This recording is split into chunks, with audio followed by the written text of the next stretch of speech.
በስመ አብ ወወልድ ወመንፈስ ቅዱስ አሐዱ አምላክ አሜን። መጋቢት 3 በዚች ቀን በእስክንድርያ ለተሾሙ ሊቃነ ጳጳሳት 58ኛ የሆነው የእስክንድርያ ሊቀ ጳጳሳት ብፁዕ ወቅዱስ አባ ቆዝሞስ አረፈ። ይህም አባት እውነተኛና ንጹሕ የዋህ ርኅራኄው የበዛ የቤተ ክርስቲያንንም መጻሕፍትና ትርጓሜያትንም የሚያውቅ ነበረ። እግዚአብሔርም በወንጌላዊው ማርቆስ ወንበር ላይ ለሊቀ ጵጵስናው ሹመት መረጠው። የግብጽ ንጉሥ መቅትር በነገሰ በ18 ዓመት ሊቃነ ጳጳሳት ሆኖ ተሾመ። በተሾመም ጊዜ የክብር ባለቤት የጌታችን የኢየሱስ ክርስቶስን መንጋዎችን በፈርሃ እግዚአብሔርና በጥበብ ጠበቃቸው።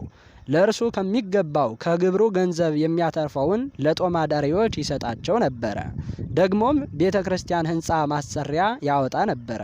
መልካም ተጋድሎንም ባየ ጊዜ ሰይጣን ያለ ሐዘን አልተወውም፣ ነገር ግን የሚያዝንበትን ምክንያት በላዩ አመጣ።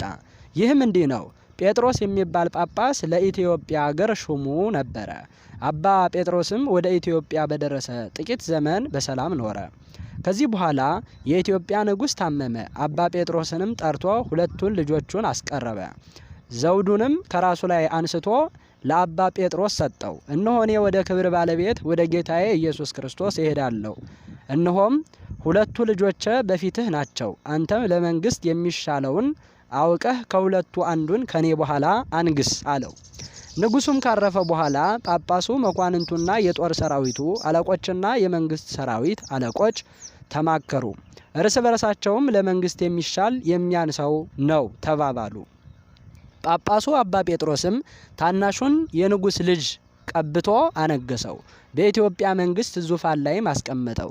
ጥቂት ዘመንም በሰላም ኖረ። በዚያም ወራት ከሶርያ አገር በሆኑ በሁለት መነኮሳት ልብ ሰይጣን አደረ። ከአባ እንጦንስ ገዳም እስከሚደርሱ ከቦታ ወደ ቦታ ይዞሩ ነበረ።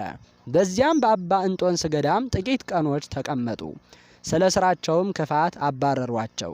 ከዚህም በኋላ አንዱ ጳጳስ ሁለተኛው ረዳት ሊሆን እርስ በርሳቸው ተስማሙ። ተነስተውም ወደ ኢትዮጵያ ደረሱ። የሐሰት ጽሑፍንም ጻፉ። ያ ጽሑፋቸውም እነርሱ ከእስክንድርያው ሊቀ ጳጳሳት ከአባ ቆዝሞስ ዘንድ ተሹመው እንደመጡ የሚገልጥ ነበረ። በዚያ ጽሑፍም እኛ ያልሾምነውና ወደ እናንተ ያላክነው ራሱን ጳጳስ ያደረገ ስሙ ጴጥሮስ የተባለ ሰው ወደ እናንተ እንደመጣ ሰምተናል። እርሱ ሐሰተኛ ነው እንጂ እውነተኛ አይደለም። ይህንን ጽሑፍ ይዞ የሚመጣው ግን ስሙ ሚናስ የሚባል ጳጳስ በእውነት እኛ የሾምነውና ወደ እናንተ የላክነው እውነተኛ ነው አሉ። ሁለተኛም እንዲህ ብለው ጻፉ። ጳጳሱ ጴጥሮስ ታላቁን ትቶ ታናሹን የንጉሥ ልጅ አነገሰው። ይህም የማይገባ ነው፣ አመጽ ነውና። እሊህም ክፉዎችና ሐሰተኞች ሁለቱ መነኮሳት ሚናስና ፊቄጦር የሐሰት ጽሑፋቸውን ሳይጽፉ ወደ ጳጳሱ ጴጥሮስ ደርሰው ወርቅ ይሰጣቸው ዘንድ ፈለጉ። እርሱም ምንም አልሰጣቸውም። ይህንንም የከፋና የረከሰ ሥራ ሰይጣን አስተማራቸው። የሐሰት ደብዳቤም ጽፈው ወደ ታላቁ የንጉሥ ልጅ ወሰዱ። እርሱም ከጥቂት ሰዎች ጋር ለብቻው ይኖር ነበረ። እነዚያንም የሐሰት ደብዳቤዎች አነበቡለት፣ እጅግም ደስ አለው። ከዚያ በኋላ ብዙ ሰራዊት ሰብስቦ እሊያን የሐሰት ደብዳቤዎች በፊታቸው አነበበላቸው። ከንጉሥ ወንድሙ ጋራም ጦርነት ገጥሞ ድል አደረገው። ወንድሙንም አሰረው፣ የመንግስቱንም ስልጣን ያዘ። እንዲሁም ጳጳሱን ጴጥሮስን አሰረው፣ የሩቅ አገርም አጋዘው። ያንንም ሐሰተኛ ሚናስን በጳጳሱ በጴጥሮስ ፈንታ አስቀመጠው። ከጥቂት ቀን በኋላ ሐሰተኞች ፊቄጦርና ሚናስ እርስ በርሳቸው ተጣሉ። ፊቄጦርም በመንበረ ጵጵስናው ያለውን ገንዘብ ሁሉ ሰርቆ ወደ ግብጽ ሀገር ሸሽቶ ሄደ። ክብር ይግባውና ጌታችን ኢየሱስ ክርስቶስንም ካደው። ከመንበረ ጵጵስናው የሰረቀውንም ገንዘብ ሁሉ እግዚአብሔርን የማይወደውን ስራ በመስራት አጠፋው። ሊቀ ጳጳሳት ቆዝሞስም ሐሰተኛ ሚናስ ያደረገውን በሰማ ጊዜ እጅግ አዘነ። ደብዳቤውንም በመጻፍ አውግዞ ለየው። የኢትዮጵያ ንጉሥም ሰምቶ እጅግ አዘነ። ሐሰተኛው ሚናስንም ይዞ ገደለው። ጳጳሱ ጴጥሮስንም ከተሰደደበት ይመልሱት ዘንድ መልእክተኞችን ላከ፣ ግን ሙቶ አገኙት። ይህም ነገር በሊቀ ጳጳሳት በቆዝሞስ ዘንድ ተሰማ። ሁለተኛ ጳጳስ አልሾመላቸውም።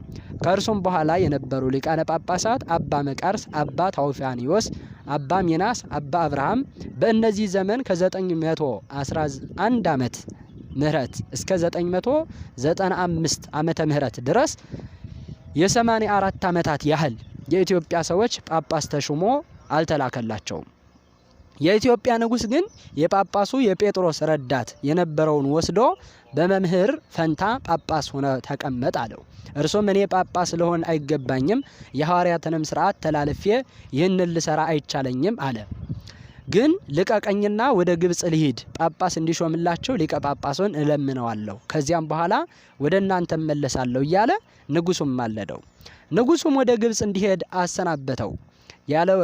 አላሰናበተውም፣ ያለ ውዴታው ወስዶ የጵጵስናውን ልብስ አለበሰው እንጂ የጵጵስናውንም ስራ እንዲሰራ አደረገው።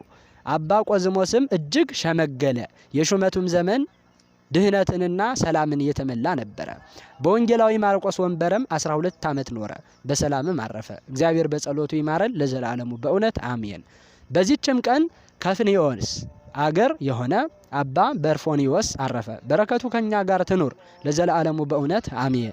መጋቢት 3 ቀን የሚከበሩ ዓመታዊ የቅዱሳን በዓላት አባ ቆዝሞስ ቅዱስ የእስክንድርያ ሊቀ ጳጳሳት፣ አባ በርፎኒዮስ ክቡር። ወርሃዊ በዓላት በዓታ ለእግዝእትነ ማርያም ድንግል ወላዲተ አምላክ፣ ቅዱሳን ኢያቄም ወሐና፣ ቅዱሳን ሊቃነ ካህናት አበው ዘካርያስና ስምዖን፣ አባ ሊባኖስ ዘመጣ፣ አባ ዜና ማርቆስ፣ አቡነ መድኃኒነ እግዚ ዘደብረ በንኮል።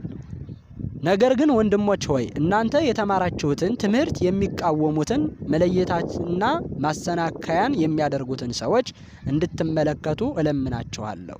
ከእነርሱ ዘንድ ፈቀቅ በሉ። እንዲህ ያሉት ለገዛ ሆዳቸው እንጂ ለጌታችን ለኢየሱስ ክርስቶስ አይገዙምና በመልካምና በሚያቆላምጥ ንግግርም ተንኮል የሌለባቸውን ሰዎች ልብ ያታልላሉ።